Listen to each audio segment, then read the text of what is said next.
নমস্কাৰ ষ্টুডিঅ'ত মই নেত্ৰজিৎ বৰা আৰু এই মুহূৰ্তত এটা ব্ৰেকিং নিউজ দিব বিচাৰিছো। এতিয়া কঠোৰ হৈছে গুৱাহাটী পৌৰ নিগম। নিয়ম নমনা একাংশ ব্যক্তিগত খণ্ডৰ হাস্পাতালৰ বিৰুদ্ধে এতিয়া কঠোৰ হৈছে গুৱাহাটী পৌৰ নিগম। আৰু শেহতীয়াকৈ গুৱাহাটী পৌৰ নিগম কঠোৰ হোৱাৰ পাছতে এতিয়া একশ্যন আৰম্ভ হৈছে আৰু দিছপুৰ পলিক্লিনিকত হাতুৰিৰ কোপ। সবিশেষ এই মুহূৰ্তত আমি দৰ্শকসকলৰ বাবে লৈ আহিছো এটা বিগ ব্ৰেকিং।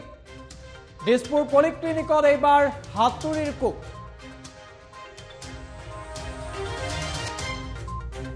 জিএমচিৰ কঠোৰ নিৰ্দেশৰ পাছত এতিয়া তৎপৰ হৈ পৰিছে পলিক্লিনিক কৰ্তৃপক্ষ। আৰু গুৱাহাটী মিউনিচিপাল কৰ্পোৰেশ্যনৰ অভিযানৰ পূৰ্বে ভাঙি পেলোৱা হৈছে পলিক্লিনিকৰ এটা অংশ। পাৰ্কিং নথকাৰ বাবে জিএমচিৰ ফালৰ পৰা জাননী প্ৰেৰণ কৰা হৈছে দিছপুৰ পলিক্লিনিকলৈ। অৱশেষত নিজাববীয়াকৈ পাৰ্কিঙৰ ব্যৱস্থা কৰিলে নাৰ্ছিং হোমখনে।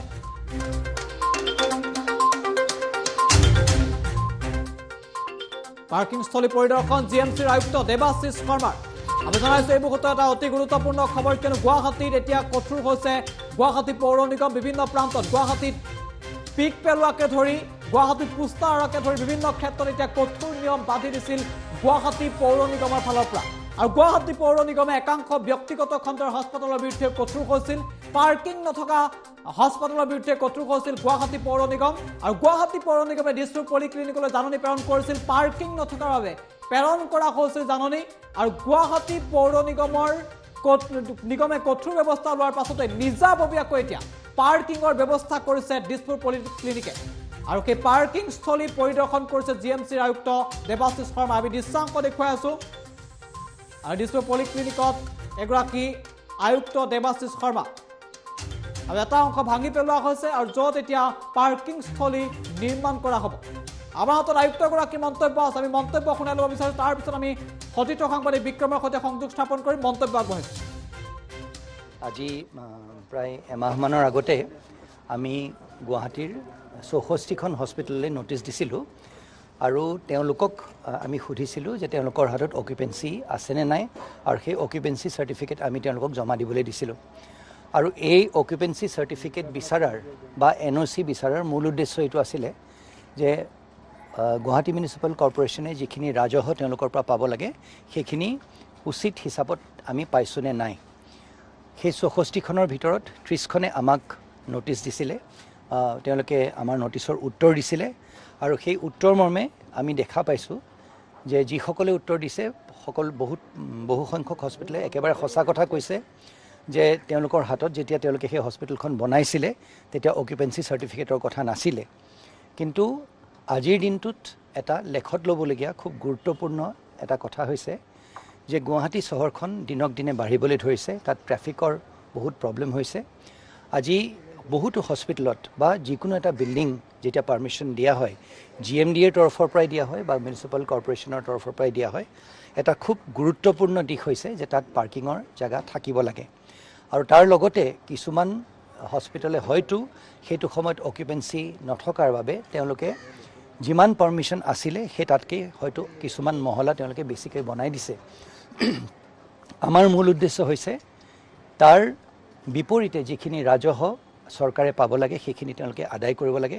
কিবা কাৰণবশতঃ হয়তো তেওঁলোকে সেই বস্তুখিনি দেখুৱাব পৰা নাছিলে। আজি আমি তেওঁলোকৰ ওচৰত কোনো ধৰি লওক কাকো দোষী সাব্যস্ত কৰিবলৈ অহা নাই, আমি অকল চাবলৈ আহিছোঁ যে আমাৰ ড্ৰয়িঙৰ মতে আজি সেই বিল্ডিংবিলাকত পাৰ্কিঙৰ জেগা আছেনে নাই। আৰু তেওঁলোকে অকুপেঞ্চি চাৰ্টিফিকেটখন যোনখন আছে সেই অকুপেঞ্চি চাৰ্টিফিকেটখনৰ মৰ্মে তেওঁলোকে কনষ্ট্ৰাকশ্যনখিনি তাতকৈ বেছি কৰিছে নেকি। যদি বেছি কৰিছে কোনো কথা নাই, তেওঁলোকে যিখিনি বিধিগতভাৱে তেওঁলোকে কৰিব পাৰে সেইখিনি কৰিব লাগিব। বাকীখিনি তেওঁলোকে নিজে এতিয়া দিছপুৰ হস্পিটেলৰ ক্ষেত্ৰতে দেখিছে GMDAৰ তলৰ তেওঁলোকক পাৰ্মিশ্যন দিছিলে, তেওঁলোকে তলৰ নিজাববীয়াকৈ তেওঁলোকে সেইখিনি ভাঙিবলৈ আগবাঢ়ি আহিছে। তাৰ বাবে আমি তেওঁলোকক ধন্যবাদ জনাইছোঁ। আৰু যিসকল হস্পিটেলে সেই তেনেধৰণে পাৰ্কিং স্পেচ যোনটো দিয়া আছিলে GMCৰে পৰা হওক তৰফৰ পৰা হওক বা GMDAৰ তৰফৰ পৰা হওক, আমাৰ অনুৰোধ তেওঁলোকৰ ওচৰত যদি পাৰ্কিং জেগা হিচাপে আছিলে সেই জেগাখিনি পাৰ্কিং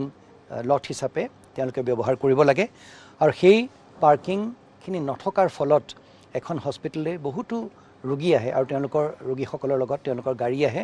আৰু সেই গাড়ীবোৰ ৰাস্তাত যেতিয়া পাৰ্ক কৰি দিয়ে ৰাস্তাত খুব ডাঙৰ এটা ট্ৰেফিক জাম হয় সেইকাৰণে আমাৰ সেই তেনেধৰণৰ হস্পিটেলৰ ওচৰত আমাৰ বিনম্ৰ অনুৰোধ যাতে তেওঁলোকে সেই পাৰ্কিং লট যোনটো আছে পাৰ্মিশ্যনৰ মৰ্মে তেওঁলোকে পাৰ্কিং লট বনাই দিয়ে আৰু যদি তেওঁলোকে পাৰ্মিশ্যন নোলোৱাকৈ কিছুমান বিল্ডিঙৰ কিছুমান জায়গা তেওঁলোকে উঠাই দিছে কিছুমান মহল তেওঁলোকে উঠাই দিছে সেইখিনি ৰেগুলাৰাইজ কৰি লৈ উচিত যিখিনি ৰাজহ আমি ইতিমধ্যে জিএমচিৰ আয়ুক্ত দেৱাশিষ শৰ্মাৰ মন্তব্য শুনালো এগৰাকী জিএমচিৰ আয়ুক্ত দেৱাশিষ শৰ্মা তেওঁ ইতিমধ্যে পৰিদৰ্শন কৰিছে দিছপুৰ পলিক্লিনিক আমি এই মুহূৰ্তত পোনপটীয়াভাৱে সংযোগ স্থাপন কৰিছো সাংবাদিক বিক্ৰম বৰাৰ সৈতে আমি বিক্ৰম বৰাৰ কাষলৈ আহিছো বিক্ৰম এতিয়া ইতিমধ্যে কঠোৰ হৈছে গুৱাহাটী পৌৰ নিগম 13টাকৈ সিদ্ধান্ত গ্ৰহণ কৰিছে কঠোৰ নিয়ম তেওঁলোকে বলবৎ কৰিছে ব্যক্তিগত খণ্ডৰ চিকিৎসালয়ে হওক প্ৰতিষ্ঠানে হওক বা ফুটপাথৰ ব্যৱসায়ী হওক বা ৰাস্তাত পিক পেলোৱা লোকসকলে হওক সকলোৰে বিৰুদ্ধে কিন্তু কঠোৰ হৈছে জিএমচি বিক্ৰম হয় নিশ্চিতকৈ ক'ব লাগিব চাওক বিগত এটা মাহত যদি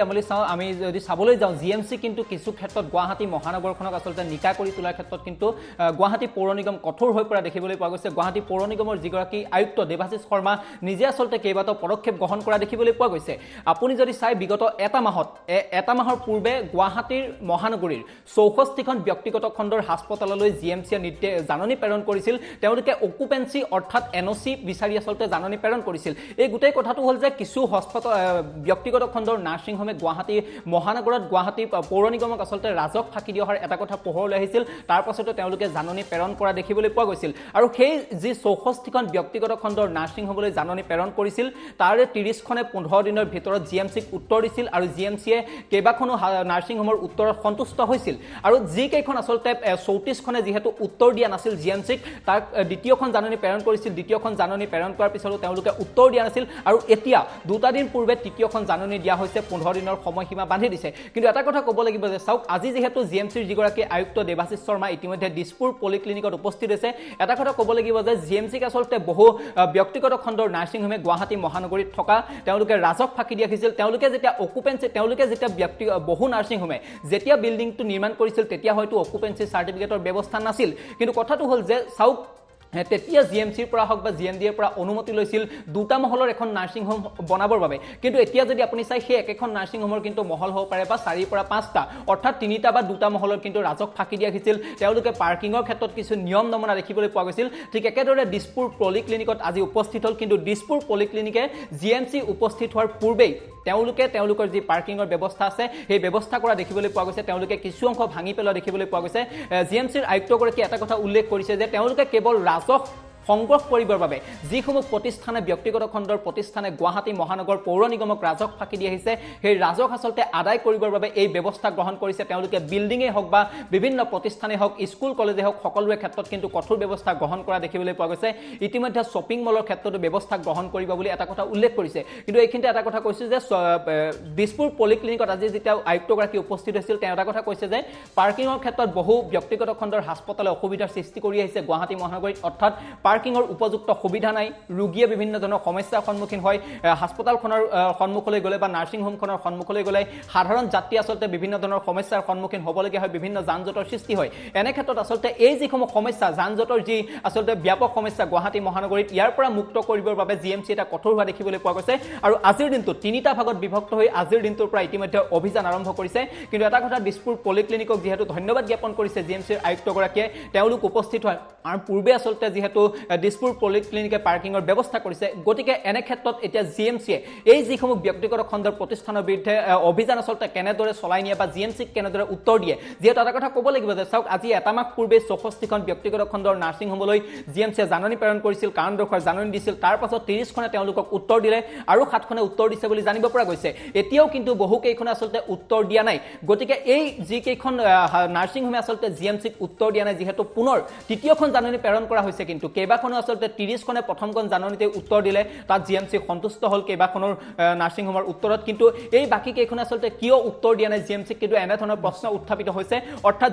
জিএমচিক কেতিয়া উত্তৰ দিয়ে এই উত্তৰ নিদিয়া নাৰ্ছিং হোম কেইখনে বা জিএমচিয়ে কি ব্যৱস্থা গ্ৰহণ কৰে সেই বিষয়বোৰ কিন্তু এতিয়া লক্ষণীয় হৈ পৰিব নিশ্চয় বিক্ৰম আমি আপোনাক এই মুহূৰ্তত ধন্যবাদ জ্ঞাপন কৰিছো ইতিমধ্যে বিক্ৰমে সবিশেষ জনাইছে যে এতিয়া গুৱাহাটী পৌৰ নিগম কঠোৰ হৈছে আৰু গুৱাহাটীখন সুন্দৰ কৰি তুলিবলৈ এতিয়া তৎপৰ হৈ পৰা পৰিলক্ষিত হৈছে 13টাকৈ কঠোৰ নিয়ম বান্ধি দিছে গুৱাহাটী পৌৰ নিগমে আৰু শেহতীয়াকৈ ব্যক্তিগত খণ্ডৰ নাৰ্ছিং হোমৰ বিৰুদ্ধে কঠোৰ হৈছে গুৱাহাটী পৌৰ নিগম